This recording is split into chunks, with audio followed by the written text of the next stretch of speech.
नमस्कार, मैं सुमित कुमार श्रीवास्तव।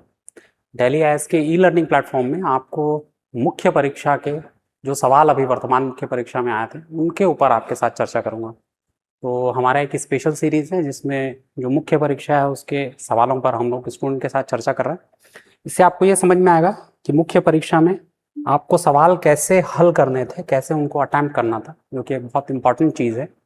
मैं जो सवाल आपके साथ डील करूंगा, आपके साथ चर्चा करूंगा, वो कॉन्स्टिट्यूशन और पब्लिक एडमिनिस्ट्रेशन के क्वेश्चन है। सबसे पहला सवाल एक बहुत ही आसान सवाल था। ये बोलता था संसदीय लोकतंत्र प्रणाली में उत्तरदायित्वपूर्ण सरकार का क्या तात्पर्य है।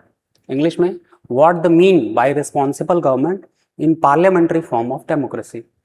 अब जब हम पार्लियामेंट्री फॉर्म ऑफ डेमोक्रेसी की बात करते हैं तो ये डेमोक्रेसी का एक स्पेशल मॉडल है। पार्लियामेंट्री डेमोक्रेसी की बात करते हैं तो ये एक ऐसा लोकतंत्रात्मक व्यवस्था है जिस व्यवस्था में एक चुनी हुई सरकार के द्वारा शासन किया जाता है। तो जब भी हम बात करेंगे कि वो संसदीय लोकतंत्र है तो संसदीय लोकतंत्र में कुछ विशिष्ट लक्षण हमको दिखाई देंगे। जब हम बात करते हैं संसदीय लोकतंत्र की तो लोकतंत्र में जो भी सरकार होती है वो चुने हुए प्रतिनिधियों से मिलकर बनती है। सरकार सदन के प्रति उत्तरदायी होती है, लोकसभा के प्रति उत्तरदायी होती है। सरकार के दो मुखिया सामान्य तौर पर होते हैं। एक ऐसा मुखिया जो नाम मात्र का होता है, जैसे भारतीय व्यवस्था में राष्ट्रपति हैं, और दूसरा मुखिया जो वास्तविक रूप से सरकार को चलाता है, उसको हम प्रधानमंत्री बोलते हैं। तो वर्तमान भारत में व्यवस्था है, एक पक्ष और विपक्ष है। जो पक्ष होता है उसका लोकसभा में बहुमत होता है, और लोकसभा में बहुमत होता है इसीलिए वो सरकार में होता है। क्योंकि हमारे कॉन्स्टिट्यूशन के दो इंपॉर्टेंट आर्टिकल हैं, एक आर्टिकल 74 है और दूसरा आर्टिकल 75 है। आर्टिकल 74 मंत्रिमंडल के बारे में बात करता है और आर्टिकल 75 बात करता है कि बहुमत दल का नेता जो होगा उसको राष्ट्रपति प्रधानमंत्री नियुक्त करेंगे। और आर्टिकल 75 में ही ये बताया गया है कि वही दल सत्ता में होगा जिस दल का लोकसभा में बहुमत होगा, और सभी मंत्री या पूरी सरकार कलेक्टिवली लोकसभा के प्रति उत्तरदायी होंगे। तो चलिए, तो सामान्य बात हो गई जो आपको मालूम होना चाहिए इसका आंसर लिखने के पूर्व। अब अपन बात करते हैं इसके आंसर पर। तो यहां पर क्योंकि ये बात कर रहा है उत्तरदायित्वपूर्ण सरकार से क्या तात्पर्य है, तो मैंने आपको बताया कि उत्तरदायी सरकार किसके प्रति होती है। तो जब हम बात करेंगे उत्तरदायी सरकार की तो प्रत्यक्ष रूप से सरकार लोकसभा के प्रति उत्तरदायी है।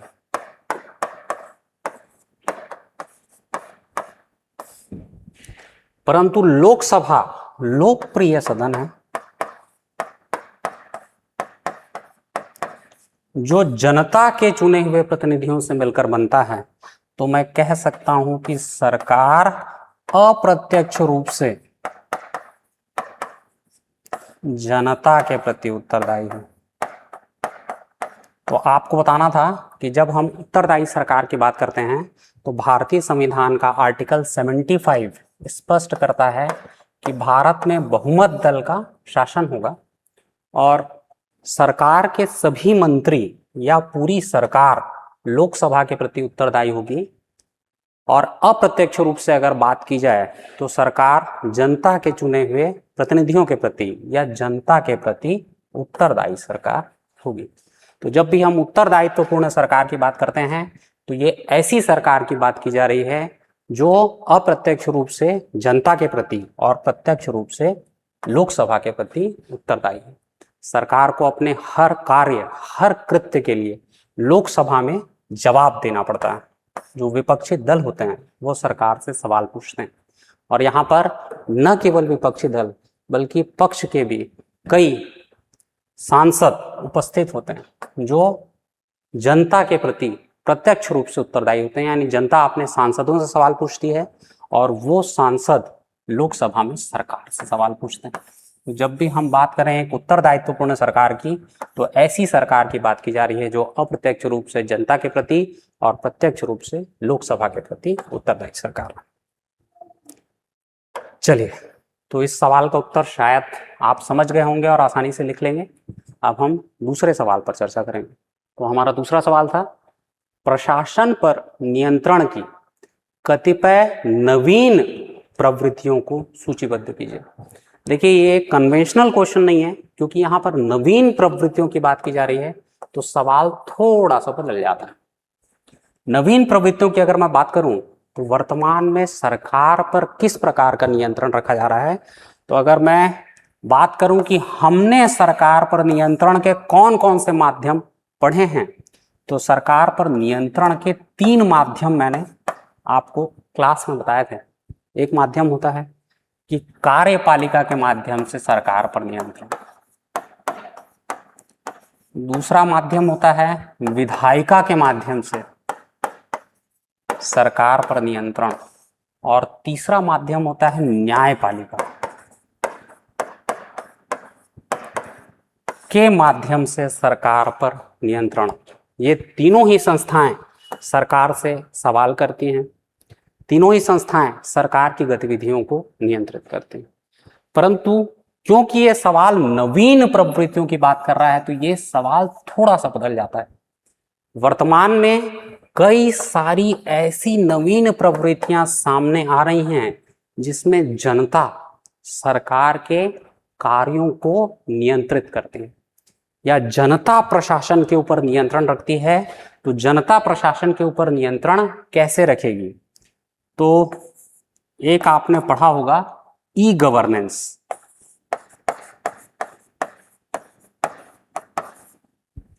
सोशल ऑडिट,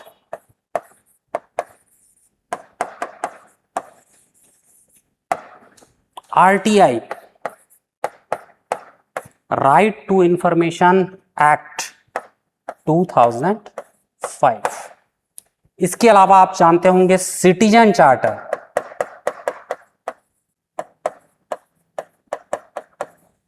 इसमें लोक सेवा गारंटी अधिनियम 2011 भी शामिल है।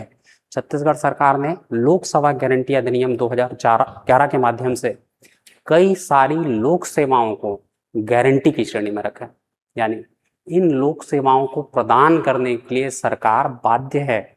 और जो सिटीजन चार्टर होता है, ये वर्तमान में हर डिपार्टमेंट में एक बोर्ड लगाया जाता है जिसमें उस डिपार्टमेंट के द्वारा दी जा रही सेवाओं की सूची होती है, और उस सेवा के लिए कितने दिन निर्धारित हैं, यानी कितने दिन के भीतर आपको वो सेवाएं मिल जानी चाहिए, इसके बारे में भी बात की गई होती है। अगर आप चाहते हैं कि किसी भी सरकारी कार्य की जानकारी आपको प्राप्त हो और आप सरकार से सवाल पूछ सकें, तो आरटीआई के माध्यम से ऐसी जानकारी आप ले सकते हैं। वर्तमान में जो सोशल ऑडिट है, इसमें जनता खुद सरकारी कार्यों का ऑडिट करती है, और इसके माध्यम से जनता सरकार के ऊपर यानी प्रशासन के ऊपर नियंत्रण रखती है। इसके अलावा ई गवर्नेंस, यानी सरकार के समय समय पर अलग अलग प्रकार के ऐप और सुविधाएं जो आपको प्रदान की जा रही हैं, जिसके माध्यम से प्रशासन पर नियंत्रण रखा जाता है। तो जब भी हम बात करेंगे न्यू ट्रेंड्स, नवीन प्रवृत्तियों के बारे में, तो सबसे पहले आपको एक पैरा में बताना है कि प्रशासन पर नियंत्रण की कुछ परंपरागत टूल्स हैं, परंपरागत विधियां हैं। इसमें कार्यपालिका द्वारा प्रशासन पर नियंत्रण, विधायिका और न्यायपालिका के द्वारा प्रशासन पर नियंत्रण शामिल है।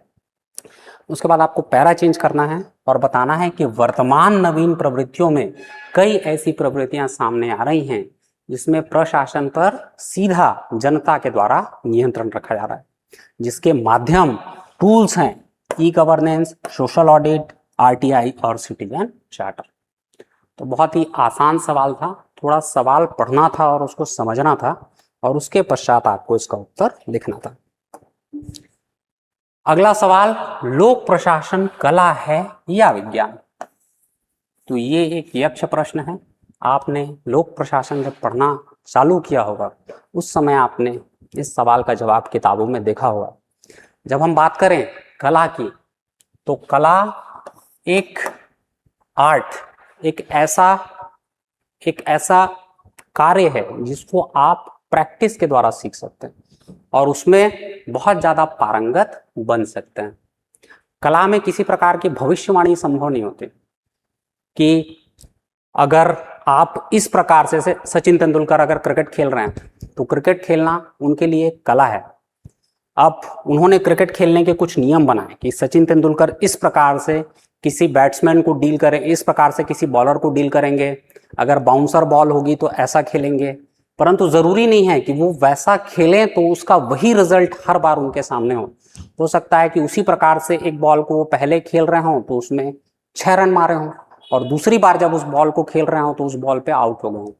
यानी सीधी सी बात है कि जब हम कला की बात करते हैं तो कला में भविष्यवाणी संभव नहीं होती, कला में किसी प्रकार का प्रयोग संभव नहीं होता। कला एक ऐसी चीज है जो सीखी जा सकती है, समय के साथ अगर हम बार बार प्रैक्टिस करें तो कला में पारंगत हो जाते हैं। विज्ञान, विज्ञान कुछ सिद्धांतों के आधार पर काम करता है। विज्ञान के कुछ पर्टिकुलर प्रिंसिपल होते हैं, और जब भी हम उन प्रिंसिपल को अप्लाई करेंगे तो रिजल्ट एकदम सेम होता है। यानी ये प्रिंसिपल सार्वभौमिक होते हैं। अगर हम किसी वस्तु को ऊपर से छोड़ेंगे तो वो वस्तु नीचे गिरेगी, ये ग्रेविटी का नियम है। वैसे न्यूटन ने साइंस के कुछ नियम दिए, तो साइंस के कुछ सार्वभौमिक नियम होते हैं, और इन्हीं नियमों के आधार पर साइंस की कार्यप्रणाली निर्धारित होती है। साइंस में भविष्यवाणी की जा सकती है, इसमें प्रयोग भी संभव। अब आपको ये बताना है कि प्रशासन कला है या विज्ञान। क्या प्रशासन में कुछ ऐसे सिद्धांत विकसित किए जा सकते हैं जो सार्वभौमिक हों? कुछ ऐसे सिद्धांत विकसित किए जा सकते हैं जिन सिद्धांतों का रिजल्ट हमेशा एक जैसा हो? तो ऐसी कोशिशें हुई। लोक प्रशासन में एक काल है लोक प्रशासन के विकास में जिसको सिद्धांतों का काल कहा जाता है, और उन सिद्धांतों के काल में लोक प्रशासन के कई सारे सिद्धांत विकसित हुए, जिसमें आप फेयोल के प्रिंसिपल पढ़ते हैं, उर्विक के प्रिंसिपल पढ़ते हैं। उन्होंने कहा कि जब भी आप इन प्रिंसिपल को लागू करेंगे तो प्रशासन एक जैसा रिजल्ट देगा। सबसे इंपॉर्टेंट आदमी थे टेलर, उनका वैज्ञानिक प्रबंध, जिसमें टेलर बोलते थे कि अगर आप इस माध्यम से काम करेंगे तो उसका सेम रिजल्ट आपको हर बार मिलेगा। परंतु जब हम एकदम माइन्यूटली लोक प्रशासन को पढ़ते हैं तो हमको पता चलता है कि न तो लोक प्रशासन एक पूर्ण विज्ञान है और ना ही लोक प्रशासन एक कला है। तो लोक प्रशासन में कुछ सिद्धांत जरूर हैं जिनके परिणाम अच्छे होते हैं, परंतु परिणाम हमेशा एक जैसे हो ये संभव नहीं है। प्रशासन एक कला भी है, क्योंकि कोई भी व्यक्ति यानी प्रशासक अगर बदलता है तो प्रशासक के साथ साथ प्रशासन करने का तरीका भी बदल जाता है, और प्रशासन ज्यादा बेहतर और खराब हो सकता है। जैसे आप भारत के 2 प्रधानमंत्रियों के शासनकाल की तुलना कर सकते हैं, श्री नरेंद्र मोदी जी का शासनकाल या पूर्व में प्रधानमंत्री श्री मनमोहन सिंह जी का शासनकाल, और आप देख सकते हैं कि दोनों ने अपने शासन को किस प्रकार से किया।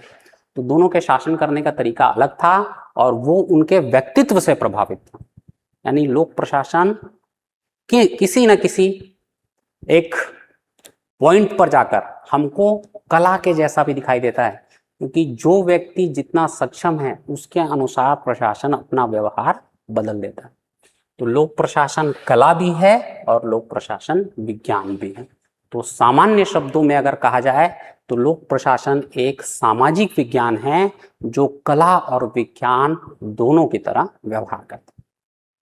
तो सामान्य तौर पर यहाँ पे एक पैराग्राफ में आपको समझा देना था कि कला और विज्ञान क्या होते हैं, और दूसरे पैराग्राफ में आपको ये बता देना था कि लोक प्रशासन कला और विज्ञान दोनों है।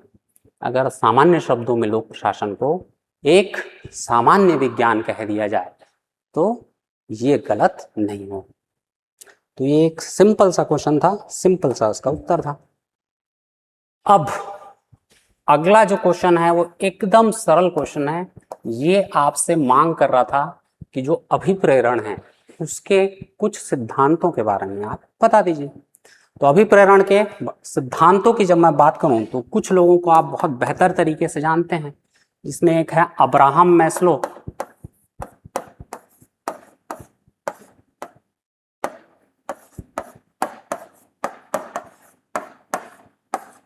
दूसरे हैं हजबर्ग। जो अब्राहम मैस्लो का सिद्धांत है अभिप्रेरण का, उसको बोलते हैं आवश्यकता का सिद्धांत। सिंपल। इसके बाद 2 हजबर्ग का सिद्धांत था, इसको हम बोलते हैं टू फैक्टर थ्योरी, द्विकारक सिद्धांत के नाम से जानते हैं, टू फैक्टर थ्योरी, द्विकारक सिद्धांत। और एक है आपका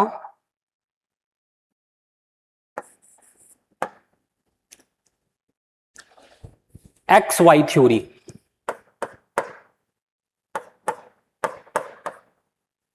एक्स वाई सिद्धांत, जो अगर मैं भूल नहीं रहा हूं तो डगलस मैकग्रेगर का था।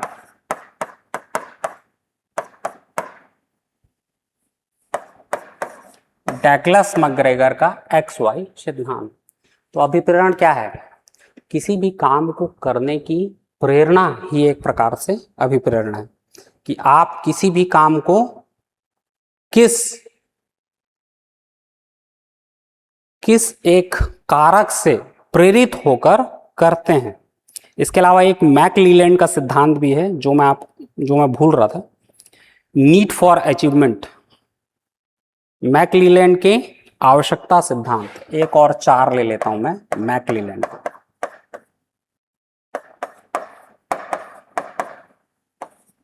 इनका सिद्धांत भी आवश्यकता सिद्धांत कहलाता है। ठीक है, तो अभिप्रेरण क्या था मैं बता रहा था। अभिप्रेरण तो ऐसे कुछ कारक हैं जो आपको कोई कार्य करने के लिए प्रेरित करते हैं।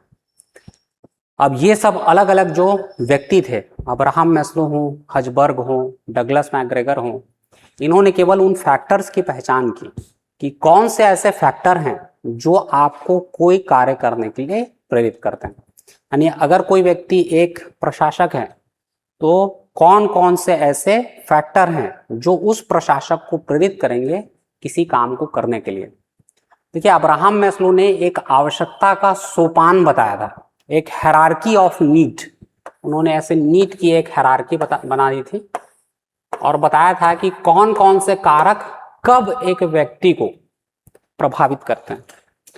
तो सबसे पहले कोई व्यक्ति किसी कार्य को करने के लिए प्रभावित होता है क्योंकि उसको अपने दैनिक जीवन की आवश्यकताएं यानी रोटी, कपड़ा और मकान चाहिए होता है।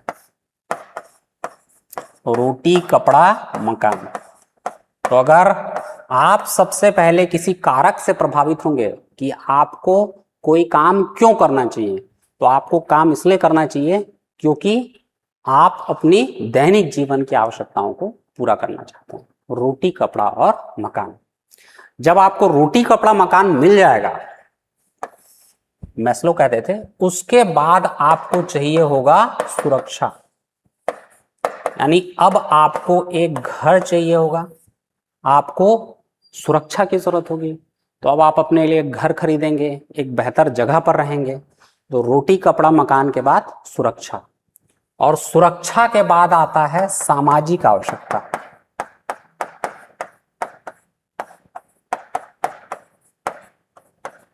यानी अब जब आपको रोटी, कपड़ा, मकान मिल गया है, जब आपको सुरक्षा मिल गई है, तो उसके बाद आप समाज में अपना स्थान बनाने की कोशिश करेंगे कि समाज में लोगों के साथ आपके ज़्यादा से ज़्यादा संबंध बने, आपको सामाजिक सुरक्षा प्राप्त हो, आप एक दो इंश्योरेंस पॉलिसी ले लेंगे। तो ये है सामाजिक सुरक्षा के बारे में आपकी आवश्यकता, जो कि आपको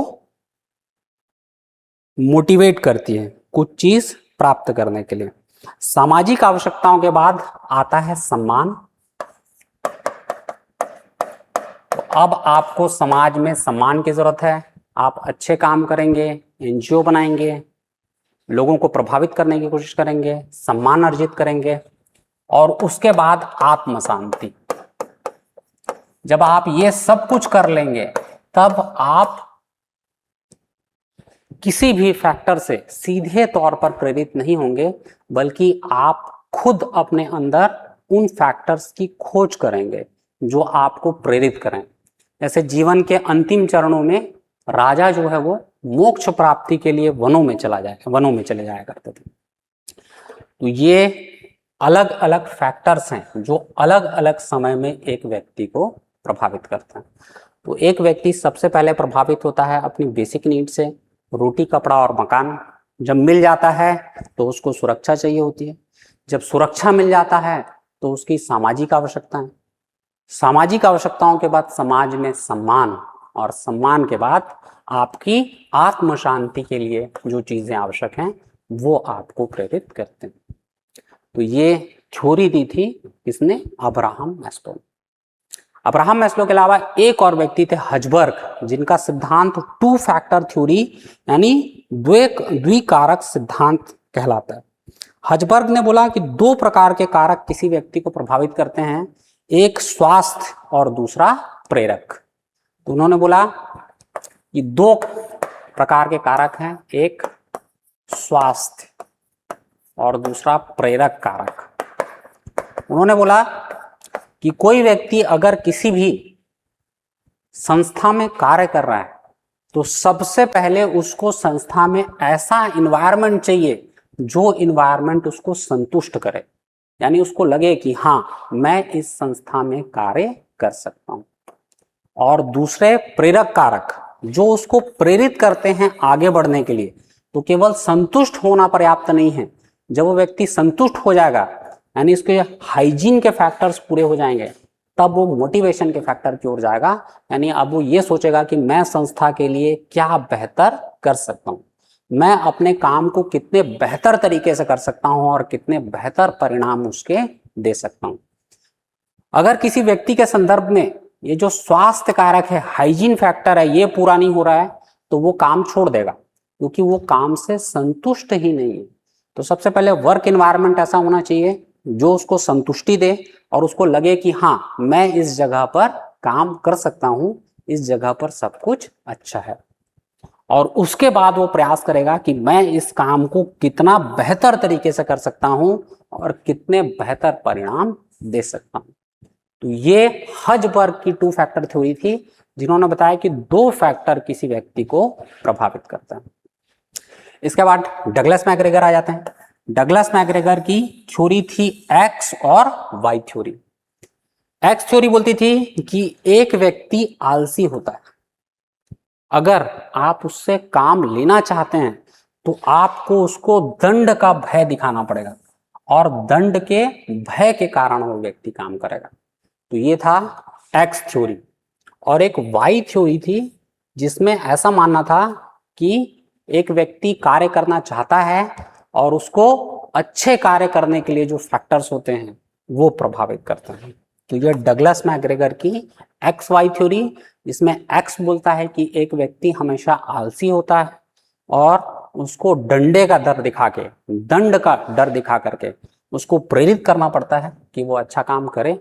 और दूसरे प्रकार होता है वाई, जिसमें व्यक्ति काम करना चाहता है तो इसके लिए कुछ प्रेरक जो है फैक्टर्स उसके सामने रखे जाते हैं जो उसको प्रभावित करते हैं अच्छा और बेहतर काम करने के लिए।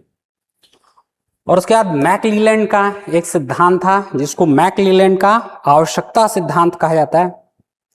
इनका जो आवश्यकता सिद्धांत था ये बोलता था कि किसी भी व्यक्ति की तीन प्रकार की आवश्यकताएं हैं जो उसको प्रेरित करती हैं। पहली आवश्यकता उन्होंने बताई उपलब्धि की आवश्यकता, यानी जो भी कार्य में चुनौतियां हैं उन चुनौतियों को पूर्ण करना सबसे पहली आपकी आवश्यकता है जो आपको प्रेरित करेगी। यानी जो भी चुनौतियां आपके कार्य में आपके सामने आ रही हैं उन चुनौतियों से आगे बढ़ के आप अच्छा काम करने की कोशिश करेंगे। और उसके बाद संबद्धता, नीड एफिलेशन, यानी आप जिस वर्क प्लेस में काम कर रहे हैं वहां पे अपने बॉस और दूसरे कर्मचारियों के साथ मैत्रीपूर्ण संबंध बनाने की कोशिश करेंगे। यह आपकी दूसरी आवश्यकता है। और तीसरी आवश्यकता है शक्ति की आवश्यकता। और उसके बाद आप कोशिश करेंगे कि आप अपने वर्क प्लेस में अलग एक व्यक्ति के रूप में पहचाने जाएं। आप अपने बॉस को, साथी कर्मचारियों को प्रभावित करने की कोशिश करेंगे और इसके लिए आप ज्यादा बेहतर काम करेंगे। तो उन्होंने बताया कि तीन प्रकार की आवश्यकताएं हैं। सबसे पहले कोई व्यक्ति किसी संगठन में जो चुनौतियां हैं, जो काम है, उसको सीखने की कोशिश करता है कि वो काम में पारंगत हो जाए, बेहतर तरीके से काम करना सीख जाए। जब वो काम करना सीख जाता है उसके बाद वो कोशिश करता है कि जो भी उसके आसपास के लोग हैं, उसका बॉस है, उन सब के साथ उसके मधुर संबंध हो, और उसके बाद वो प्रयास करता है कि वो उत्कृष्ट काम करे और वो अपने बॉस को और कर्मचारियों को जो प्रभावित करे और प्रमोशन प्राप्त करे। ये सिद्धांत हैं जिनमें इन सारे लोगों ने उन फैक्टर्स को खोजने की कोशिश की जो फैक्टर किसी व्यक्ति को मोटिवेट करते हैं। तो ये सब अभिप्रेरण के डिफरेंट मॉडल हैं जो बताते हैं कि एक व्यक्ति किन किन चीजों से प्रेरित होगा। तो एकदम सिंपल क्वेश्चन है, एक लाइन में आपको ये बता देना था कि अभिप्रेरण क्या होता है। जब आप अभिप्रेरण के बारे में बता देते, उसके बाद आपको थ्योरीज की बात करनी थी। अब्राहम मैस्लो की आवश्यकता का सोपान सिद्धांत, हजबर्ग का द्विकारक सिद्धांत, डगलस मैकग्रेगर का XY सिद्धांत और मैकक्लेलैंड का आवश्यकता सिद्धांत। आपको बताना था कि ये सब अलग अलग लोक प्रशासन के थिंकर्स रहे हैं, चिंतक रहे हैं, जिन्होंने उन सब कारकों की पहचान की जो किसी व्यक्ति को प्रेरित करते हैं, और प्रेरित करने के सामान्य कारक जो इन्होंने बताए उसके बारे में आपको बता देना था। तो बहुत ही सरल क्वेश्चन था। अगर आपने अभिप्रेरण को पढ़ा होता तो ये सवाल आप बहुत आसानी से हल कर सकते थे, और मेरा मानना है कि अधिकांश विद्यार्थियों ने इस सवाल को हल भी किया होगा। अब अपन चलते हैं अगले सवाल की ओर। अगला सवाल थोड़ा सा ट्रिकी था। यह बात करता है भारतीय संविधान के अनुसार अधिवास द्वारा नागरिकता की विशेषताओं पर संक्षिप्त टिप्पणी लिखिए। भारतीय संविधान में जब मैं नागरिकता की बात करूं तो ये जो नागरिकता है ये कॉन्स्टिट्यूशन के आर्टिकल 5 से लेकर 11 के बीच में दी हुई है। हालांकि जो 5 से 11 तक के क्लॉज थे, ये क्लॉज में कई ऐसे क्लॉज हैं जो वर्तमान में सीधे तौर पर नागरिकता देने के लिए काम करने वाले क्लॉज नहीं हैं। उस समय चलते थे, वर्तमान में उतना ज्यादा प्रासंगिक नहीं है। इसके बाद नागरिकता के संदर्भ में निर्णय लेने के लिए एक नागरिकता संशोधन अधिनियम बनाया गया था। नागरिकता संशोधन अधिनियम, इसको बोला जाता है नागरिकता संशोधन अधिनियम 1955। परंतु जब आप नागरिकता संशोधन अधिनियम 1955 की बात करेंगे तो इसमें नागरिकता प्राप्त करने के केवल 5 तरीके बताए गए। सबसे पहले ये बोलता है जन्म के द्वारा नागरिकता। दूसरा ये बात करता है वंश के द्वारा नागरिकता। फिर ये बात करता है देशीकरण यानी नेचुरलाइजेशन के आधार पर नागरिकता। उसके बाद ये बात करता है पंजीकरण के आधार पर नागरिकता, और उसके बाद ये बात करता है अर्जित क्षेत्र के आधार पर नागरिकता। तो ये नागरिकता के बारे में प्रोविजन। 5 प्रकार से आप भारत की नागरिकता प्राप्त कर सकते हैं। एक जन्म से, दूसरा वंश से, फिर देशीकरण से, फिर पंजीकरण से, और फिर अर्जित क्षेत्र के आधार पर। पंजीकरण के आधार पर अगर नागरिकता प्राप्त करना चाहते हैं तो कम से कम 7 वर्ष आपको भारत में निवास करने की आवश्यकता है। देशीकरण के आधार पर नागरिकता प्राप्त करना चाहते हैं तो 11 वर्ष आपको भारत में निवास करने की आवश्यकता है। अर्जित क्षेत्र के आधार पर निवास की कोई बाध्यता नहीं है। अगर भारत किसी क्षेत्र का अर्जन कर लेता है तो आपको नागरिकता मिल जाएगी। जन्म के आधार पर नागरिकता उनको मिलेगी जिनका जन्म भारत में हुआ हो, जन्म के समय उनके माता पिता दोनों भारत के नागरिक हों, या अगर एक भारत का नागरिक है तो दूसरा इलीगल इमिग्रेंट ना हो।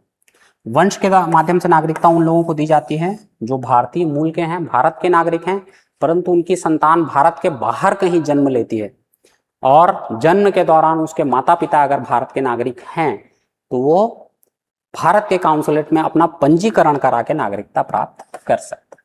परंतु इन 5 तरीकों को आपसे नहीं पूछा गया। आपको पूछा गया अधिवास के द्वारा नागरिकता यानी सिटीजनशिप बाय डोमिसाइल। तो ये क्या चीज है? देखिए, जब हम आर्टिकल 5 कॉन्स्टिट्यूशन का पढ़ते हैं तो बोलता है कि जब संविधान लागू हुआ उस समय जो भी व्यक्ति सामान्य तौर पर भारत में निवास कर रहे थे उन सब व्यक्तियों को भारत की नागरिकता दी जाएगी। तो सबसे पहले आपको बताना था कि अधिवास के बारे में नागरिकता भारतीय संविधान के आर्टिकल 5 में दी गई है। भारतीय संविधान का आर्टिकल 5 बोलता है कि संविधान के लागू होने के समय जो भी सामान्य तौर पर भारत में निवास कर रहा है, भारतीय मूल का है, तो उन सभी व्यक्तियों को भारत की नागरिकता प्रदान कर दी गई। इसके बाद एक आपने नागरिकता के संदर्भ में बहुत ही चर्चित संशोधन के बारे में सुना होगा, जो नागरिकता संशोधन अधिनियम 2014 था। इस नागरिकता संशोधन अधिनियम 2014 में एक विशेष व्यवस्था की गई। हमने कहा कि ऐसे सारे व्यक्ति जो या तो हिंदू हैं, जैन हैं, बौद्ध हैं, सिख हैं या ईसाई हैं, अगर वो पाकिस्तान में निवास करते हैं, अफगानिस्तान में निवास करते हैं या बांग्लादेश में निवास करते हैं और धार्मिक आधार पर किसी भी प्रकार के शोषण से पीड़ित हैं और ऐसे लोग अगर वर्ष 2014 के पहले भारत आ चुके थे तो इन सभी लोगों को हम भारत की नागरिकता दे देंगे। तो अधिवास के द्वारा नागरिकता में दो प्रकार की नागरिकता की आपको बात करनी थी। सबसे पहले आपको बताना था कि संविधान का अनुच्छेद 5 अधिवास के माध्यम से नागरिकता के बारे में बात करता है। नागरिकता के लागू होने के समय यानी 26 नवंबर सन 1949, हालांकि बाकी संविधान 26 जनवरी सन 1950 को लागू हुआ, परंतु नागरिकता के प्रावधान 26 नवंबर सन 1949 को लागू हो गए थे। तो उस समय जो भी व्यक्ति भारत में निवास कर रहे थे उनको अधिवास के द्वारा भारत की नागरिकता दी गई। और इसके साथ में ही नागरिकता संशोधन अधिनियम 1955 में एक संशोधन हुआ 2014 में, और ये संशोधन बोलता है कि ऐसे सारे लोग जो या तो हिंदू हैं या बौद्ध हैं या जैन हैं या सिख हैं या ईसाई हैं, अगर वो बांग्लादेश, पाकिस्तान और अफगानिस्तान से 2014 के पहले भारत आ गए थे और भारत में सामान्य तौर पर निवास कर रहे हैं और उनके भारत आने का कारण धार्मिक प्रताड़ना था, तो उनको भी अधिवास के आधार पर भारत की नागरिकता मिल जाएगी। तो ये एक सामान्य सवाल था, हालांकि थोड़ा सा ट्रिकी था। चलिए आगे बढ़ते हैं। अगला सवाल जो आपसे पूछा गया था वो था हर्बर्ट साइमन के बारे में। साइमन एक प्रसिद्ध व्यवस्थावादी विचारक हैं, आपने इनका नाम सुना होगा, बहुत चर्चित व्यक्ति। तो आपको यही बताना था कि हर्बर्ट साइमन जो लोक प्रशासन है उसके प्रसिद्ध चिंतकों में से एक हैं, जो एक व्यवस्थावादी चिंतक के रूप में पहचाने जाते हैं। हर्बर्ट साइमन का अधिकांश जो काम उन्होंने किया वो निर्णय निर्माण के ऊपर था। साइमन ये पता लगाना चाहते थे कि एक बेहतर प्रशासक निर्णय कैसे लेता है या प्रशासक के निर्णय लेने की जो प्रक्रिया है उसमें कितने चरण होते हैं। तो सबसे पहले आपको हर्बर्ट साइमन का थोड़ा सा एक परिचय देना था कि हर्बर्ट साइमन लोक प्रशासन के एक प्रसिद्ध विचारकों में से एक हैं। इनको व्यवस्थावादी विचारकों में लिया जाता है। हर्बर्ट साइमन का मुख्य काम निर्णय निर्माण के सिद्धांतों की खोज करने को लेकर था। इसके बाद आपको पैरा चेंज करना था और आपको यह बताना था कि हर्बर्ट साइमन ने प्रशासनिक निर्णय के बारे में यह कहा है कि कोई भी प्रशासनिक निर्णय पूर्ण रूप से आदर्श निर्णय नहीं हो सकता, यानी सबसे ज्यादा सही निर्णय लेना प्रशासन में संभव ही नहीं है। इन्होंने कहा कि जो भी निर्णय एक प्रशासक लेता है वो निर्णय ऐसे होते हैं जो संतोषजनक हो, यानी न तो बहुत खराब और ना ही आदर्श निर्णय। उन्होंने बोला कि किसी भी प्रशासक के समक्ष कभी भी ऐसी बेहतर परिस्थिति नहीं हो सकती कि वो एक ऐसा निर्णय ले जो उस परिस्थिति में सबसे बेहतर हो, ऐसा नहीं होगा। उन्होंने बोला कि उसको परिस्थितियों को और आदर्श निर्णय दोनों के बीच में एक निर्णय लेना पड़ता है, जिसको वो कहते थे संतोषप्रद निर्णय, संतोषजनक निर्णय, जो एक प्रशासक सामान्य तौर पर लेते हैं। तो पहले पैरा में आपने हर्बर्ट साइमन कौन है ये बता दिया, दूसरे पैरा में बता दिया कि हर्बर्ट साइमन ये बात करते थे कि कोई भी प्रशासक कभी भी आदर्श निर्णय नहीं ले सकता, उसे निर्णय लेने के पहले परिस्थितियों को देखना और समझना पड़ता है, और जो वो निर्णय लेता है उस परिस्थिति के हिसाब से होता है, उसको हम आदर्श निर्णय नहीं कह सकते। तो निर्णय हमेशा एक संतोषप्रद निर्णय होता है। अब निर्णय लेने के पहले प्रशासक क्या करता है, तो इसके 3 चरण उन्होंने बताए, प्रशासक कैसे निर्णय लेता है। तो 3 चरणों में पहला चरण जिसके बारे में साइमन बात करते थे, उन्होंने कहा कि अगर कोई भी प्रशासक कोई निर्णय ले रहा है तो प्रशासक के निर्णय लेने के 3 चरण होते हैं। पहला चरण उन्होंने बताया बौद्धिक चरण। इस बौद्धिक चरण में एक प्रशासक किसी समस्या के सभी समाधानों की खोज करता है, यानी ये हो गया समाधान 1,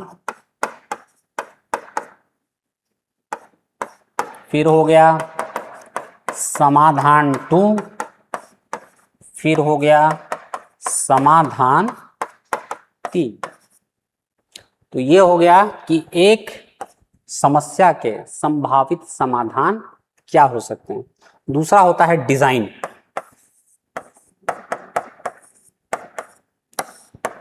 इसमें एक प्रशासक ये देखता है कि इस सभी समाधानों में कौन सा समाधान उसके लिए सबसे उपयुक्त हो सकता है, यानी उसके पास उपलब्ध संसाधन क्या हैं और व्यवहारिक रूप से कौन सा समाधान अभी वर्तमान परिस्थितियों में सबसे ज्यादा अच्छा हो सकता है, यानी उसका आकलन करता है।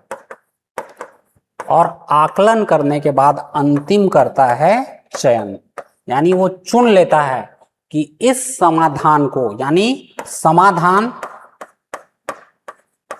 नंबर 3 मान लीजिए, उस परिस्थिति में बेहतर समाधान होता है, तो निर्णय लेता है कि इस समाधान के अनुसार वो समस्या का हल करेगा और अंतिम में समस्या के इस समाधान को लागू किया जाता है। तो सबसे पहले एक प्रशासक खोजता है कि समस्या के कितने समाधान हो सकते हैं, और उसके बाद आकलन करता है कि इसमें से कौन कौन से ऐसे समाधान हैं जो इस वर्तमान परिस्थिति में संभव हैं, उसके पास उपलब्ध संसाधन कितने हैं, और अंतिम में चयन करता है कि कौन सा समाधान सबसे बेहतर है और उसको लागू किया जाना चाहिए, और उसके बाद उस समाधान को लागू करता है। कहने का मतलब ये है कि प्रशासक के पास इन 4 समाधानों में से हो सकता है कि एक सबसे आदर्श समाधान हो समस्या का, परंतु प्रशासक विवशतावश इस समाधान नंबर 1 का चयन नहीं कर पाता, क्योंकि उसको मालूम रहता है कि ये व्यवहारिक नहीं है और इस समाधान के लिए उसके पास पर्याप्त संसाधन नहीं है। तो उसको एक ऐसे समाधान का चयन करना पड़ता है जो परिस्थिति के अनुसार सबसे उपयुक्त है, यानी किसी भी समस्या का एक आदर्श हल नहीं हो सकता और आदर्श निर्णय नहीं लिया जा सकता। ये जो समाधान है ये कैसा समाधान है, तो संतोषप्रद, यानी ये सबसे बेहतर समाधान नहीं है परंतु संतोषप्रद समाधान है। हालांकि उसको समाधान नंबर 1 का चयन करना था जो आदर्श था, परंतु इसका चयन वो इसलिए नहीं कर पाया क्योंकि ये व्यवहारिक नहीं है, इस समाधान को लागू करने के लिए उसके पास पर्याप्त संसाधन नहीं है। तो ये है साइमन की थ्योरी, हर्बर्ट साइमन का डिसीजन मेकिंग मॉडल। एकदम सिंपल और इंटरेस्टिंग मॉडल है, सभी लोगों ने इस मॉडल को पढ़ा होगा, इसके बारे में आप बेहतर तरीके से जानते होंगे, और जो अच्छे विद्यार्थी हैं उन विद्यार्थियों ने इसका उत्तर भी अपने तरीके से लिखा होगा। तो मैंने आपको बताया कि एकदम सिंपल तरीके से आपको उत्तर लिखना है। पहले हर्बर्ट साइमन के बारे में बताना है, उसके बाद उनका निर्णय निर्माण के ऊपर जो काम है उसके बारे में बताना है, और अंतिम में जो इस पूरे प्रश्न का वास्तविक हल है, यानी कि निर्णय कैसे लिए जाएंगे, उसके चरण, उनके बारे में आपको बताना था। तो आसान सवाल था। इसके बाद मैं आगे बढ़ता हूं और 4 अंक वाले सवालों में चलता हूं। तो 4 अंक वाले सवालों में सबसे पहले पूछ रहा है संवैधानिक संशोधन के लिए संवैधानिक प्रावधान और संवैधानिक संशोधनों के प्रकार का वर्णन कीजिए। तो एकदम सरल सवाल है, सभी इसके बारे में जानते होंगे कि कॉन्स्टिट्यूशन का आर्टिकल 368 संविधान संशोधन के बारे में बात करता है। हालांकि संविधान में संशोधन 2 प्रकार से किए जा सकते हैं। एक संशोधन होता है सामान्य बहुमत से, और दूसरा संशोधन होता है विशेष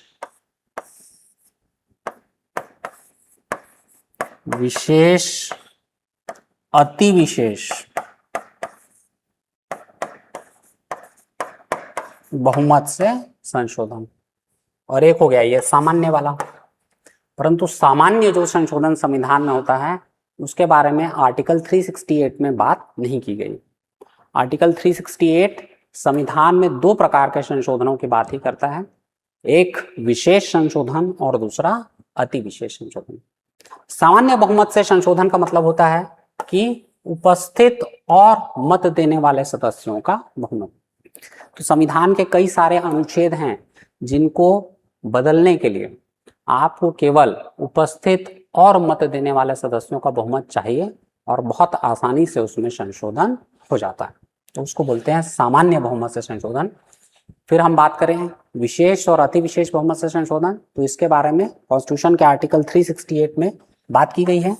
जब ये बोलता है विशेष बहुमत से संशोधन, तो इसमें 2 क्लॉज आपके फुलफिल होने चाहिए। पहला क्लॉज बोलता है उपस्थित और मत देने वाले सदस्यों का 2/3 बहुमत, और दूसरा बोलता है कि सदन की कुल सदस्य संख्या का बहुमत। अगर ये दोनों क्लॉज एक साथ फुलफिल होते हैं ना, दोनों को एक साथ फुलफिल होना जरूरी है। अगर एक साथ ये दोनों क्लॉज फुलफिल हो तो संविधान में संशोधन हो जाता है। और दूसरा संशोधन होता है जिसमें इन 2 क्लॉज के अलावा एक क्लॉज और बढ़ जाता है। तो कौन कौन से क्लॉज हो गए? उपस्थित और मत देने वाले सदस्यों का 2/3 बहुमत, जो सदन की कुल सदस्य संख्या का बहुमत हो,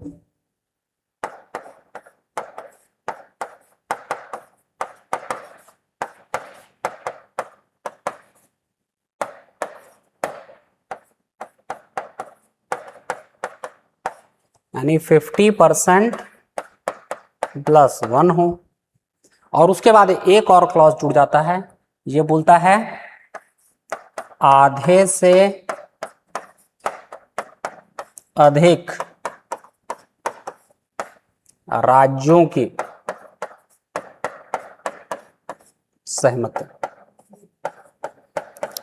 जैसे अभी नारी शक्ति संशोधन विधेयक आया था, तो ऐसा कोई भी विषय जो केंद्र और राज्य दोनों को प्रभावित करता हो, यानी भारतीय संविधान की जो संघीय संरचना है उसको प्रभावित करने वाला कोई विषय हो, तो उसमें तीसरे प्रकार का बहुमत लगता है, यानी अति विशेष बहुमत, जिसमें उपस्थित और मत देने वाले सदस्यों का बहुमत चाहिए, जो सदन की कुल सदस्य संख्या के आधे से अधिक हो, और इसके साथ में सभी राज्यों के पास ये बिल भेजा जाता है, और वो सारे राज्य सामान्य बहुमत से इस बिल को पास करते हैं, यानी अपनी सहमति देते हैं। उसके बाद इस बिल को फाइनल लागू किया जाता है।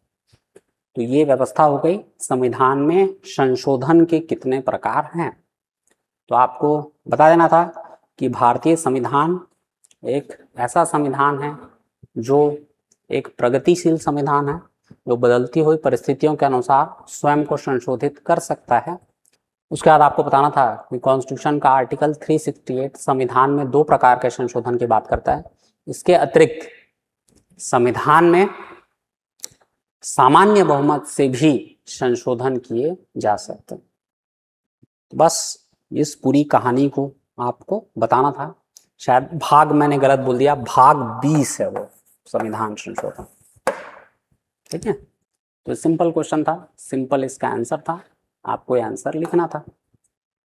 तो सभी लोगों ने इसका उत्तर लिखा हो, क्योंकि यही सबसे सरल क्वेश्चन जो आए हुए सवालों में दिखता है, जिसको आप आसानी से लिख सकते हैं। चलिए इसके बाद आ जाइए अगले सवाल में। अगला सवाल है सारगर्भित प्रस्ताव, सब्सटेंटिव मोशन। सभी लोगों ने मोशन वाला पार्ट पढ़ा होगा, यानी जब हम सदन की कार्यवाही को आगे बढ़ाते हैं तो सदन की कार्यवाही को आगे बढ़ाने के लिए या तो मोशन या रेजोल्यूशन लाया जाता है। तो ये सामान्य तौर पर बात कर रहा है मोशन। तो आपको बताना था मोशन, जिसका शाब्दिक अर्थ है चलने वाला। भारतीय संसदीय व्यवस्था में संसद की कार्यवाही को आगे बढ़ाने के लिए मोशन का उपयोग किया जाता है। सामान्य तौर पर जो मोशन होते हैं वो 3 प्रकार के होते हैं। एक होता है मूल प्रस्ताव, और इसी को ये क्या बोल रहा है, सारगर्भित। सारगर्भित लिखा है ना, सारगर्भित प्रस्ताव बोल रहा है। ये हो गया भैया, तो ये हो गया मूल प्रस्ताव। एक होता है सब्सटेंटिव मोशन, यानी स्थानापन्न प्रस्ताव। और तीसरा होता है संशोधन।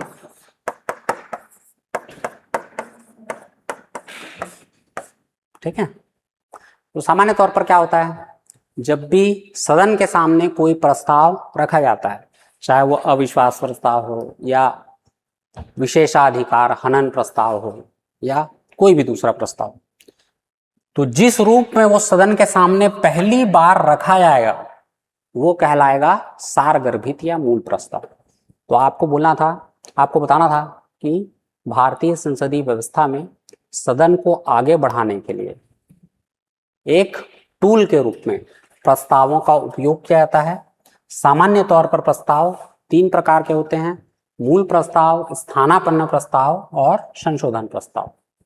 मूल प्रस्ताव प्रस्ताव का वो स्वाभाविक रूप है जिसमें प्रस्ताव सदन के सामने रखा जाता है और इस प्रस्ताव के ऊपर चर्चा होती है। सामान्य तौर पर जो मूल प्रस्ताव है उसी स्वरूप में सदन में पास नहीं हो पाता। जब ऐसा लगता है कि मूल प्रस्ताव इस स्वरूप में सदन में पास नहीं हो पाएगा तो उस प्रस्ताव में परिवर्तन किए जाते हैं।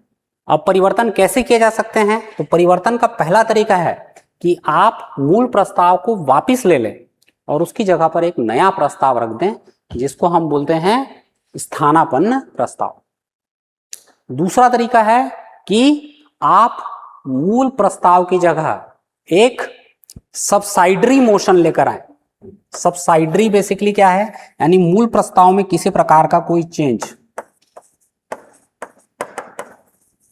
अब ये चेंज क्या क्या हो सकते हैं, तो मूल प्रस्ताव में चेंज हो सकता है कि हम इस मूल प्रस्ताव में कुछ जोड़ दें, तो एंसिलरी मोशन, सहायक प्रस्ताव लाया जाता है, यानी मूल प्रस्ताव में कुछ बातों को जोड़ा जा रहा है, सहायक प्रस्ताव। एक होता है सुपरसीडरी मोशन,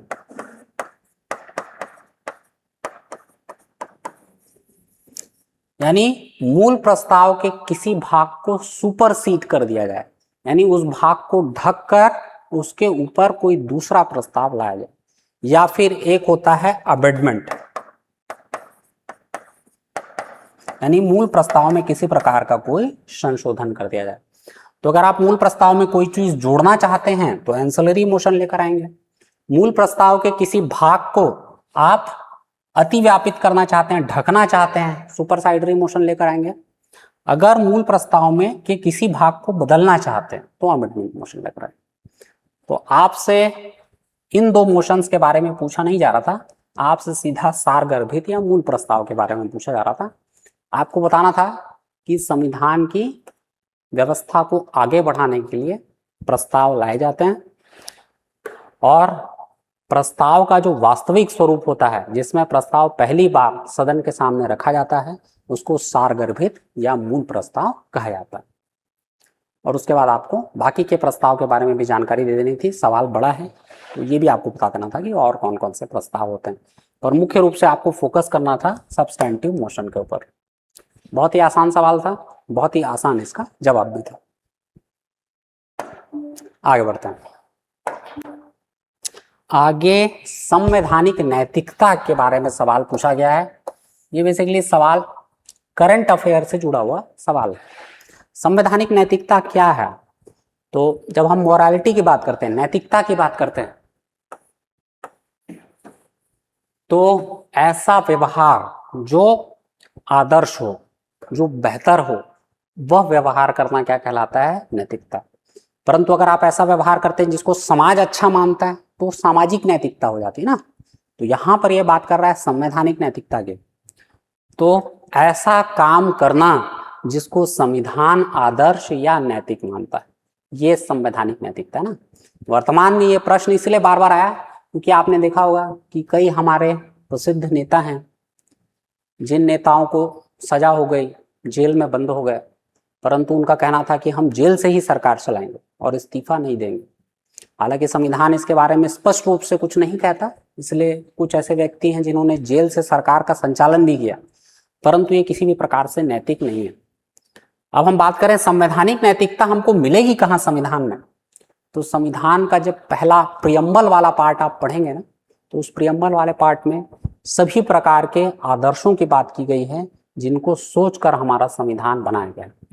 तो बोलता है कि हम भारत के लोग भारत को एक संपूर्ण प्रभुत्व संपन्न समाजवादी पंथ निरपेक्ष लोकतंत्रात्मक गणराज्य बनाने के लिए तथा इसके सभी नागरिकों को सामाजिक आर्थिक राजनीतिक न्याय विचार अभिव्यक्ति धर्म उपासना की स्वतंत्रता, यानी ये सारी चीजें जो संविधान की प्रस्तावना में दी गई हैं, इसमें न्याय की बात की जा रही है, जिसमें एक बेहतर संवैधानिक व्यवस्था बनाने की बात की जा रही है। सामाजिक न्याय, आर्थिक न्याय, राजनैतिक न्याय, तो ये सब संवैधानिक नैतिकता है।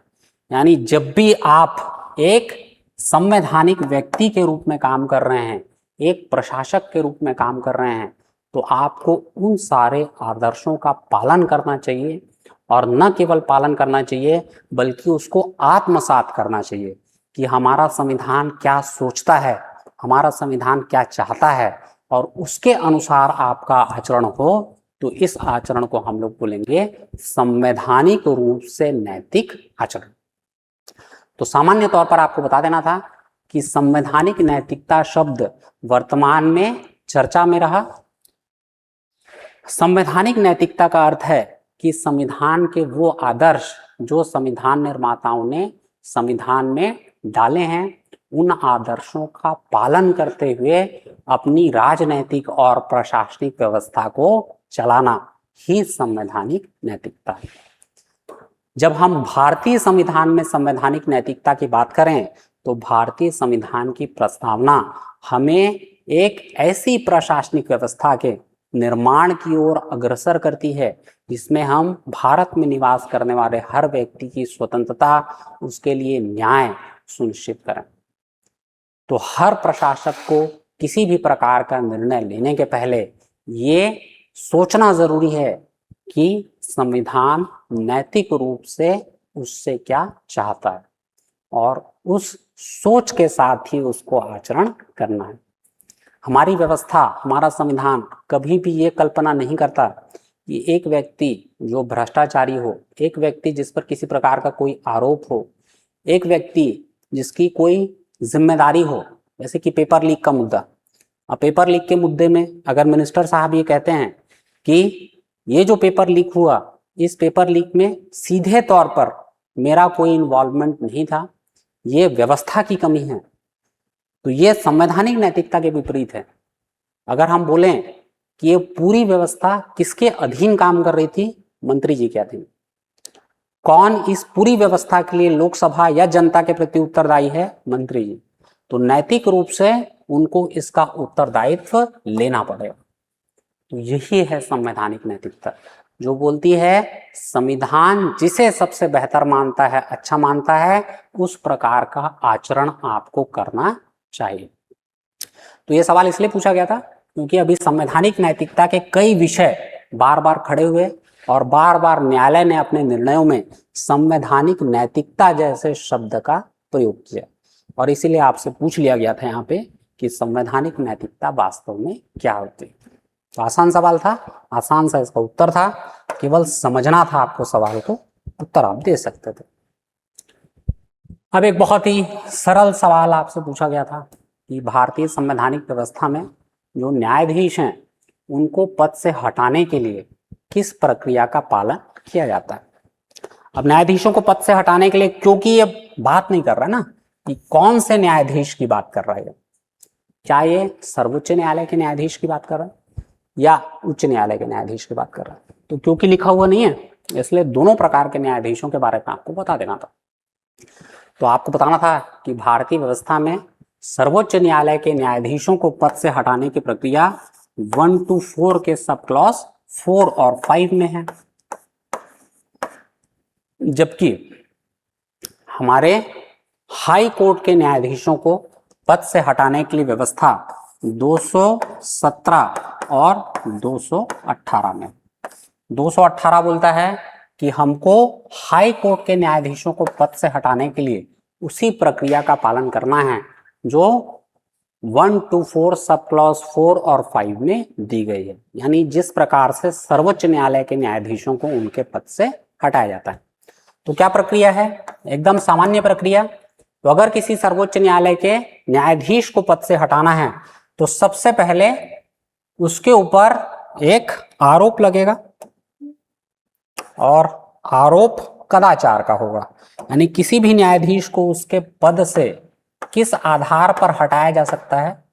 कदाचार, मिसकंडक्ट।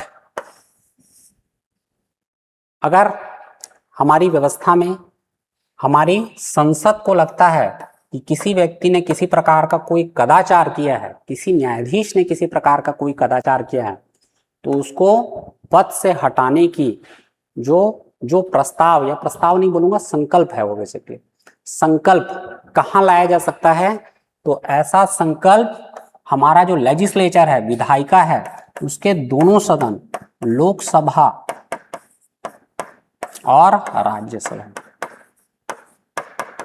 इन दोनों में से किसी भी सदन में यह प्रस्ताव लेकर आया जा सकता है। अब हस्ताक्षर करने के बाद लोकसभा या राज्यसभा के जो भी पीठासीन हैं,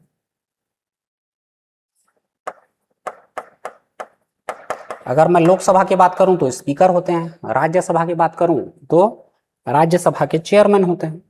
पीठासीन अधिकारी को आप अपना प्रस्ताव दे दीजिए। अब ये पीठासीन अधिकारी क्या करेगा? ये पीठासीन अधिकारी इस प्रस्ताव को एक समिति के पास भेजेगा, एक कमेटी के पास भेजेगा, और इस कमेटी के बारे में बार बार मैंने आपको बताया है कि ये जो कमेटी होती है इसमें 3 लोग शामिल होते हैं। ये 3 भाई लोग कौन होते हैं? तो एक साहब होते हैं सुप्रीम कोर्ट के कोई जस्टिस होते हैं, दूसरे साहब होते हैं किसी हाई कोर्ट के chief justice of any high court, और तीसरे व्यक्ति जो होते हैं वो जूरिस्ट होते हैं। तो ये 3 लोगों की एक कमेटी बनती है। ये प्रस्ताव इन 3 लोगों की कमेटी के पास जाता है, कमेटी इसको चेक करती है, क्योंकि टेक्निकल मामला है, किसी न्यायाधीश ने कदाचार किया है या नहीं, ये एक तकनीकी मामला है। तो इस तकनीकी मामले को लोकसभा या राज्यसभा के सदस्य समझ नहीं पाएंगे ना, तो इस तकनीकी मामले की जांच करानी जरूरी है। तो जांच के लिए जो भी पीठासीन अधिकारी होता है कमेटी के पास इस मामले को भेजता है, जिसमें न्यायिक पृष्ठभूमि के लोग शामिल होते हैं, और ये सारे लोग इसके ऊपर अपना निर्णय लोकसभा या राज्यसभा के जो पीठासीन अधिकारी हैं उसको भेज देते हैं।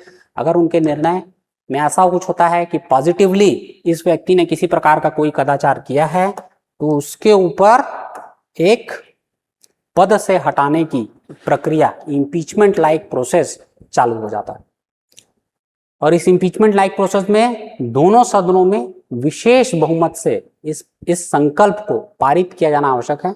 विशेष बहुमत क्या होता है, थोड़ी देर पहले मैंने आपको बताया, सदन में उपस्थित और मत देने वाले सदस्यों का 2/3 बहुमत, जो सदन की कुल सदस्य संख्या के आधे से अधिक है। अगर इस बहुमत से यह संकल्प पारित हो गया तो न्यायाधीश को उसके पद से हटा दिया जाता है। सामान्य व्यवस्था है, इस व्यवस्था के बारे में बार बार आपने पढ़ा है।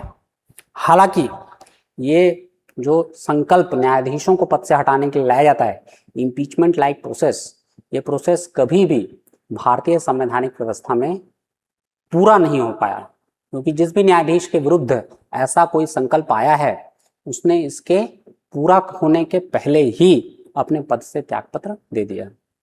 तो आपको इस व्यवस्था के बारे में थोड़ा सा डिटेल में जानकारी देना था, पॉइंट वाइज आपको उत्तर लिखना था। इस उत्तर को बहुत आसानी से आप लिख सकते थे और आपको अच्छे नंबर मिल जाते। अगला और सरल सवाल है।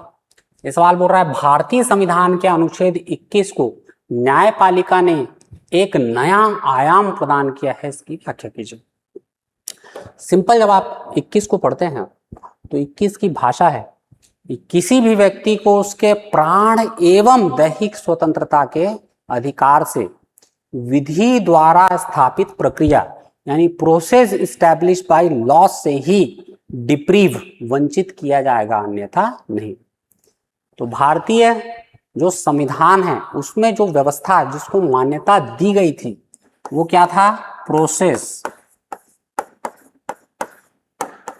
Establish by law, by law. Hindi में अगर बोलूं तो विधि द्वारा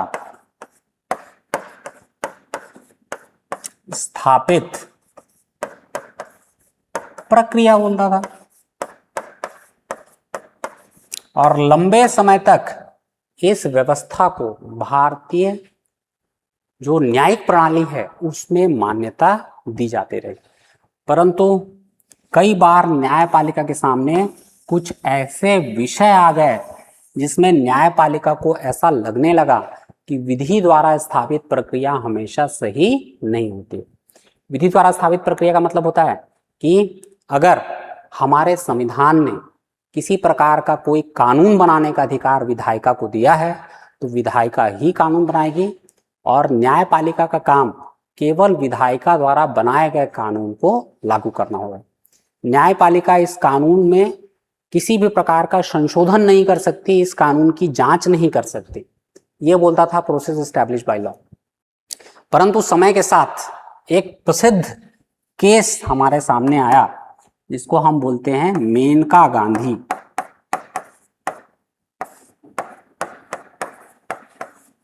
वाद, मेनका गांधी बनाम भारत संघ। इस वाद में पहली बार न्यायपालिका ने कहा कि न्यायपालिका केवल प्रोसेस इस्टेब्लिश बाय लॉ तक सीमित नहीं है। न्यायपालिका का यह दायित्व है कि वो संविधान की रक्षा करे और ये देखे कि जो भी कानून बनाए जा रहे हैं क्या वो प्राकृतिक न्याय के सिद्धांतों का पालन करते हैं या नहीं। तो जब ये मेनका गांधी वाद हुआ तो हमारी न्यायपालिका ने कहा कि अब ये व्यवस्था जो चली आ रही है वैसे ही आगे नहीं चलेगी। अब हम ये देखेंगे कि जो भी कानून हमारी विधायिका ने बनाया है, लेजिस्लेचर ने बनाया है, वो सही है या नहीं, वो प्राकृतिक न्याय के सिद्धांतों का पालन करता है या नहीं। यानी अब हम केवल प्रोसेस इस्टेब्लिश बाय लॉ को लागू नहीं करेंगे बल्कि भारतीय व्यवस्था में हम ड्यू प्रोसेस ऑफ लॉ को लागू कर रहे हैं। यानी हर लॉ को हम चेक करेंगे और देखेंगे कि ये प्राकृतिक न्याय के सम्यक यानी प्राकृतिक न्याय के जैसा है या नहीं। तो यहां से न्यायपालिका को एक नई शक्ति मिल गई जिसको बोलते हैं न्यायिक पुनराविलोकन की शक्ति, राइट ऑफ जुडिशियल रिव्यू। और इस मेनका गांधी के वाद के बाद जब due process of law Bharat में लागू हुआ, आर्टिकल 21 का बार बार रिव्यू किया गया और न्यायपालिका ने ये देखा कि आर्टिकल 21 में जो प्राण एवं दैहिक स्वतंत्रता शब्द लिखा है उस शब्द का वास्तविक अर्थ क्या है। और न्यायपालिका ने हर बार इस प्राण एवं दैहिक स्वतंत्रता शब्द को एक नया आयाम दिया। उसने बोला कि जब भी हम प्राण एवं दैहिक स्वतंत्रता की बात कर रहे हैं तो ये केवल जीवन जीने का अधिकार नहीं है, इस अधिकार में गरिमापूर्ण जीवन जीने का अधिकार शामिल है। इस अधिकार में राइट टू लाइवलीहुड यानी कि रोजगार प्राप्त करने का अधिकार भी शामिल है। इसमें स्वच्छ पर्यावरण का अधिकार भी शामिल है। इसमें निजता का अधिकार भी शामिल है। यानी समय के साथ साथ उसने आर्टिकल 21 को कई सारे नए आयाम दिए और वर्तमान में आर्टिकल 21 का विस्तार बहुत ज्यादा है। यानी आपके प्राण एवं दैहिक स्वतंत्रता के अधिकार को बहुत ज्यादा विस्तृत माना गया है और इसमें कई सारे अधिकारों को न्यायपालिका ने समय समय पर शामिल किया। तो सबसे फर्स्ट पैराग्राफ में आपको ये सारी चीजें बतानी थी और सेकंड पैराग्राफ में आपको डिफरेंट केसेस बताना था और उन केसेस के माध्यम से न्यायपालिका ने आर्टिकल 21 को कैसे नया आयाम दिया है उन सब के बारे में आपको बात करनी थी। सरल सवाल था, इंटरेस्टिंग सवाल था, सरल सा इसका उत्तर था। अगर आपने इस पूरे सवाल को, इस पूरे आर्टिकल को ध्यान से पढ़ा होगा तो आपने निश्चित ही इस सवाल का सही और संतोषजनक उत्तर दिया होगा। चलिए इसके बाद आगे बढ़ता हूं और अगले सवाल पे चलता हूं। अगला सवाल थोड़ा सा बड़ा सवाल है भाई, ये अंतिम सवाल भी है मेरे ख्याल से संविधान और लोक प्रशासन वाले जो पार्ट है उसका। तो इसमें दो सवाल हैं, आपके सामने एक विकल्प भी है, दोनों में से कौन सा सवाल आप बनाना चाहते हैं उसका चयन कर सकते हैं। सवाल पढ़ता हूं। सवाल बोल रहा है प्रशासनिक सुधार उसके कार्य क्षेत्र एवं प्रकार के बारे में बताइए। भारत में विभिन्न प्रशासनिक सुधार आयोग तथा उनके योगदानों की व्याख्या कीजिए। वर्तमान परिप्रेक्ष्य में इसकी आवश्यकता पर टिप दीजिए। तो जब भी मैं बात करूं हमारे प्रशासन में सुधार की, तो प्रशासन में सुधार दो प्रकार से होता है। एक संगठनात्मक सुधार, यानी हमारा संगठन जो है उसमें हम सुधार कर दें, यानी जो पद सोपानिक व्यवस्था है उसको लागू करते हैं, कुछ एक चरणों को हटा दें, इस प्रकार के सुधार। और दूसरा होता है कि प्रक्रियात्मक सुधार, यानी जो प्रक्रिया है उसको ज्यादा बेहतर किया जाए। तो अगर हमको हमारी प्रशासनिक व्यवस्था को ज्यादा एफिशिएंट बनाना है तो हमको प्रशासनिक व्यवस्था का जो ढांचा है, जो संगठन है उसमें सुधार करना पड़ेगा। और दूसरे तरफ जो प्रशासनिक व्यवस्था प्रक्रिया अपनाती है, जिस प्रकार काम करती है, उसमें हम अलग अलग प्रकार के सुधार करें। तो जब हम प्रशासनिक सुधार की बात करते हैं, दोनों ही प्रकार के सुधार हमको भारत में समय समय पर देखने के लिए मिले हैं। और प्रशासन में अलग अलग प्रकार के सुधार के लिए कई सारे तो नहीं बोलूंगा, 2 प्रशासनिक सुधार आयोग बनाए गए हैं। 1966 में एक आयोग बना था जो श्री मोरारजी देसाई जी की अध्यक्षता में काम कर रहा था, उसने अपनी रिकमेंडेशन दी। और एक 2005 में श्री वीरप्पा मोइली के अधीन एक प्रशासनिक सुधार आयोग बनाया गया था जिसने अपनी रिकमेंडेशन दी। जो पहला वाला आयोग था उसके रिकमेंडेशन में कुछ इंपॉर्टेंट रिकमेंडेशन शामिल थी। तो उसने अपने रिकमेंडेशन में लोकपाल की बात की थी ना। जो लोकपाल का मुद्दा था, वो जो पहला प्रशासनिक सुधार आयोग था देसाई जी का, उसमें लोकपाल की बात की गई थी। प्रशासन में भ्रष्टाचार, लाल फीताशाही को कम करने के लिए प्रयास करने की बात इसमें शामिल थी। जबकि जो दूसरा प्रशासनिक सुधार आयोग बना वीरप्पा मोइली जी की अध्यक्षता में, उसने वर्तमान जो आधुनिक प्रशासनिक व्यवस्था है उसको प्रशासन में लागू करने की बात की थी, यानी ई गवर्नेंस, सोशल ऑडिट और जो कंज्यूमर ड्रिवन गवर्नमेंट है, यानी कि उपभोक्ता केंद्रित सरकार, उसकी बात वीरप्पा मोइली की सरकार, वीरप्पा मोइली के प्रशासनिक सुधार आयोग ने की थी। तो आपको बताना था कि वास्तव में प्रशासनिक सुधार क्या है। तो आपको बताना था प्रशासनिक सुधार एक ऐसी प्रक्रिया है जिसके माध्यम से प्रशासन में सुधार किया जाता है। किसी भी प्रकार के प्रशासनिक व्यवस्था में सामान्य तौर पर दो प्रकार के सुधार होते हैं।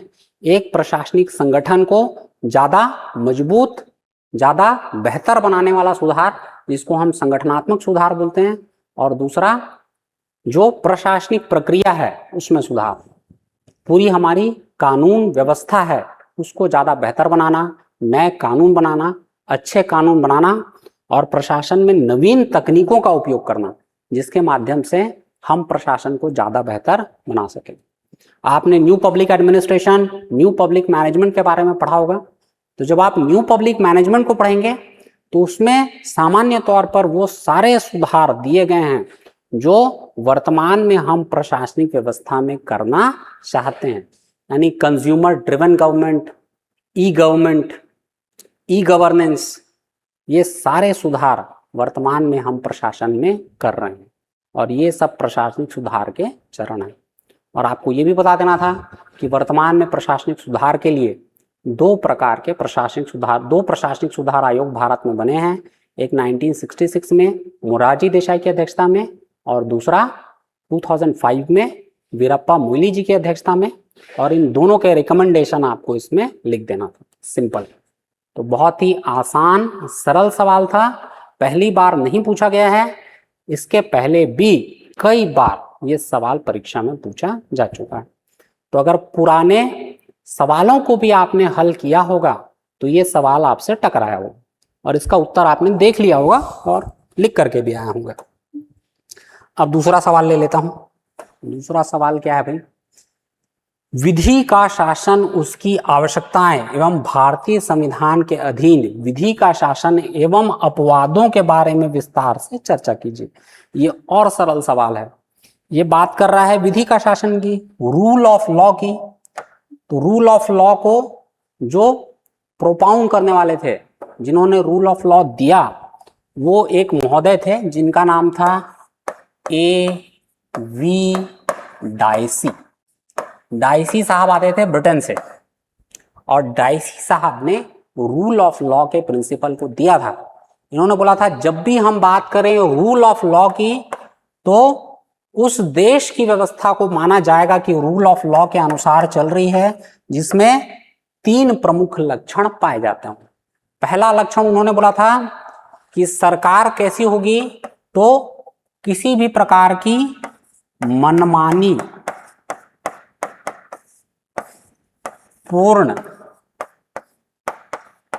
निर्णय से मुक्त, यानी जो भी निर्णय लिए जाएंगे वो तार्किक होंगे, आर्बिट्री डिसीजन नहीं लिए जाएंगे।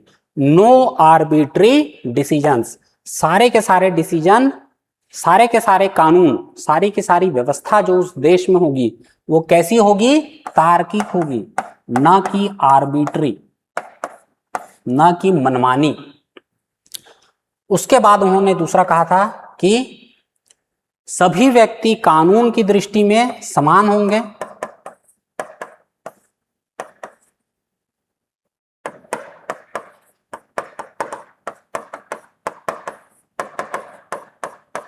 और सभी व्यक्तियों पर समान कानून लागू होंगे, यानी किसी भी व्यक्ति के साथ कानून भेदभावपूर्ण व्यवहार नहीं करेगा। एक जैसे कानून और हर व्यक्ति की हैसियत कानून के सामने एक जैसी होगी। और तीसरा जो उन्होंने बात की थी वो बात ऐसी थी कि जिस भी देश में रूल ऑफ लॉ होगा उसमें जो लीगल स्पिरिट होगी उसका डोमिनेंस होगा, उसका प्रभाव होगा।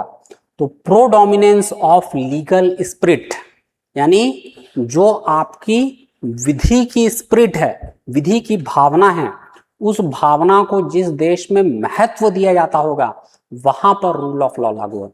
हालांकि जो उनका तीसरा प्रिंसिपल है जो बात करता है प्रोडोमिनेंस ऑफ लीगल स्पिरिट की, उसको भारत में हम लोग पूरी तरीके से लागू नहीं मानते हैं, क्योंकि वो कह रहे थे प्रोडोमिनेंस ऑफ लीगल स्पिरिट में कि जब भी किसी देश में कोई भी न्यायाधीश किसी मामले को सुनता है तो उस मामले को सुनने के दौरान न्यायाधीश पहचान करेगा कि इस पूरे मामले में एक व्यक्ति के क्या अधिकार हैं जो प्रभावित हो रहे हैं, और वो अधिकार उस व्यक्ति को दिलाएगा, यानी उन अधिकारों को सुरक्षा देगा।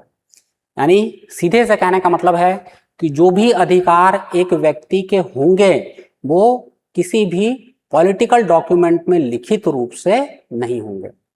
जो भी अधिकार किसी व्यक्ति के होंगे वो अधिकार जब भी कोई केस न्यायालय के सामने होगा तो उन अधिकारों की पहचान न्यायाधीश स्वयं करेंगे और उस व्यक्ति के उन अधिकारों की रक्षा करेंगे।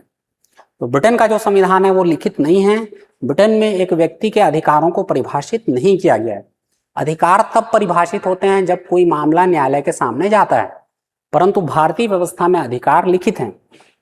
भारतीय संविधान का एक भाग 3 है जो मौलिक अधिकारों की बात करता है, और इन मौलिक अधिकारों की रक्षा का दायित्व न्यायपालिका को सौंपा गया है। तो भारत में ये तीसरा वाला जो है प्रोडोमिनेंस ऑफ लीगल स्पिरिट, ये पूरी तरीके से लागू नहीं होता है, क्योंकि भारत में लिखित संविधान है, संविधान में लिखित अधिकार है। परंतु ये तो भारत में लागू होता है। और कॉन्स्टिट्यूशन का कौन सा आर्टिकल है जो विधि का शासन की बात करता है, तो वो है आर्टिकल 14। तो आर्टिकल 14 की जो भाषा है वो बोलती है कि भारत में विधि के समक्ष समता और विधि का समान संरक्षण को लागू किया जाएगा। अब देखिए, जब हम भारतीय व्यवस्था की बात करते हैं तो भारतीय संविधान केवल एक सिद्धांत को मान्यता नहीं दे रहा है। भारतीय संविधान 2 सिद्धांतों को मान्यता दे रहा है ना। भारतीय संविधान का आर्टिकल 14 2 सिद्धांतों के बारे में बात करता है। एक बोलता है विधि के समक्ष समता, और दूसरा बात करता है विधि का समान संरक्षण। तो एक बोलता है कि भारत में रूल ऑफ लॉ लागू होगा, हर व्यक्ति विधि की दृष्टि में समान होगा और हर व्यक्ति के साथ विधि एक जैसा व्यवहार करेगी। यह है विधि के समक्ष समता, इक्वालिटी बिफोर लॉ। परंतु इसके साथ साथ भारत में इक्वल प्रोटेक्शन ऑफ लॉ, यानी विधि का समान संरक्षण को भी लागू किया गया है, जो बोलता है कि भारत में विधि किसी व्यक्ति की परिस्थितियों को देखकर उसके ऊपर लागू की जाएगी। यानी ऐसे सारे व्यक्ति जिनकी परिस्थितियां एक समान हैं, उनके साथ किसी भी प्रकार का भेदभाव नहीं होगा और एक जैसी विधि उनके ऊपर लागू की जाएगी। परंतु अगर 2 व्यक्तियों की परिस्थितियों में भिन्नता है तो दोनों व्यक्तियों के लिए अलग अलग प्रकार की विधि लागू की जा सकती है। जैसा कि आप देखते हैं कि भारत में आरक्षण जैसी व्यवस्था लागू है। तो भारत में आरक्षण को लागू करना इसीलिए संभव है कि भारत में इक्वल प्रोटेक्शन ऑफ लॉ है। भारतीय समाज में कुछ व्यक्ति ऐसे हैं, महिला, बच्चे, अनुसूचित जाति, जनजाति, अन्य पिछड़ा वर्ग, जिन व्यक्तियों को की जो सामाजिक स्थिति है वो दूसरे व्यक्तियों की जैसी नहीं है। तो संविधान ऐसे व्यक्तियों को प्रिविलेज देता है, इनके लिए एक अलग व्यवस्था हमने बनाई है। जैसे महिलाओं के लिए महिला आयोग, महिलाओं की सुरक्षा के लिए कानून, महिलाओं के घरेलू हिंसा से सुरक्षा के लिए 2005 अधिनियम, या बच्चों की सुरक्षा के लिए किसी प्रकार का अधिनियम, बाल संरक्षण आयोग, ये सब संभव है क्योंकि भारत में इक्वालिटी बिफोर लॉ के साथ इक्वल प्रोटेक्शन ऑफ लॉ भी शामिल है। तो आपको ये बताना था कि भारतीय संविधान का अनुच्छेद 14 रूल ऑफ लॉ की बात करता है। रूल ऑफ लॉ एक ऐसा प्रिंसिपल है जो A.V. डाइसी ने दिया था। डाइसी का प्रिंसिपल था और डाइसी के प्रिंसिपल में ये चीजें शामिल थी। भारत में रूल ऑफ लॉ के साथ इक्वल प्रोटेक्शन ऑफ लॉ को भी शामिल किया गया है, जिसके कारण रूल ऑफ लॉ के कई सारे अपवाद हमको भारतीय संवैधानिक व्यवस्था में दिखाई देते हैं। तो कौन कौन से अपवाद? एक अपवाद मैंने आपको बता दिया जो आरक्षण है। दूसरा आप देखते हैं कि जब भी हम लॉस की बात करते हैं तो भारत में जो पर्सनल सिविल लॉ है यानी कॉमन सिविल कोड वो लागू नहीं है, यानी अलग अलग धर्म के लोगों के लिए पर्सनल लॉ अलग अलग हैं। हिंदू, मुस्लिम या किसी दूसरे विशेष धर्म के लिए अलग पर्सनल लॉ होना, ये भी किसके अगेंस्ट है? रूल ऑफ लॉ के अगेंस्ट है और इसका अपवाद है। इसके अतिरिक्त भारत में राष्ट्रपति और राज्यपाल को कुछ विशेषाधिकार दिए गए हैं जो कॉन्स्टिट्यूशन के आर्टिकल 361 में बताया गया है ना। अगर कोई भी व्यक्ति राष्ट्रपति या राज्यपाल है तो उसके ऊपर सीधा कोई आपराधिक मामला न तो दायर किया जाता है और न ही चालू रखा जाता है, यानी इनको कुछ कॉन्स्टिट्यूशनल इम्यूनिटी है, राष्ट्रपति और राज्यपाल। इसके अतिरिक्त भारत में विदेशी जो भी राजदूत निवास करते हैं, वियना कन्वेंशन के अनुसार उनको इम्यूनिटी है, उनके ऊपर भारत के कानून वैसे लागू नहीं होते जैसे भारत के बाकी नागरिकों के ऊपर ये कानून लागू होते हैं। इसके अतिरिक्त हमारे सांसद और विधायक, इनके लिए भी कॉन्स्टिट्यूशन में कई सारे प्रिविलेज दिए हुए हैं, विशेषाधिकार दिए हुए हैं जो कॉन्स्टिट्यूशन के आर्टिकल 1023 में बताए गए हैं।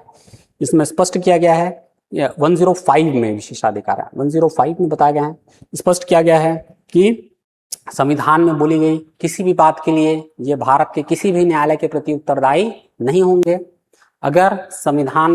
अगर संसद का सत्र या राज्य विधानसभा का सत्र चलने वाला है या चल रहा है, उस दौरान भारत का कोई भी न्यायालय इनको समन नहीं कर सकता, न्यायालय में हाजिर होने के लिए नहीं कह सकता। और अगर उनको गिरफ्तार किया जाता है किसी सत्र के चालू होने के 40 दिन पहले, 40 दिन बाद, तो उसकी सूचना पीठासीन अधिकारी को देनी पड़ती है। तो ये कुछ प्रमुख लोग हैं जिनको स्पेशल प्रिविलेज भारत में मिला हुआ है। तो आपको बताना था कि ये रूल ऑफ लॉ क्या है और इसके अपवाद में आपको बता देना था। राष्ट्रपति और राज्यपाल, भारत में आरक्षण जैसी व्यवस्था का होना, भारत में कॉमन सिविल कोड का लागू नहीं होना, भारत में जो भी राजनयिज्ञ हैं जो दूसरे देशों से आ रहे हैं उनके लिए विशेष कानून का होना, और सांसद और विधायकों के लिए स्पेशल प्रिविलेज का होना। ये सब किसका अपवाद है? तो ये सब रूल ऑफ लॉ का अपवाद है। तो सिंपल सवाल था, सिंपल सा इसका उत्तर था।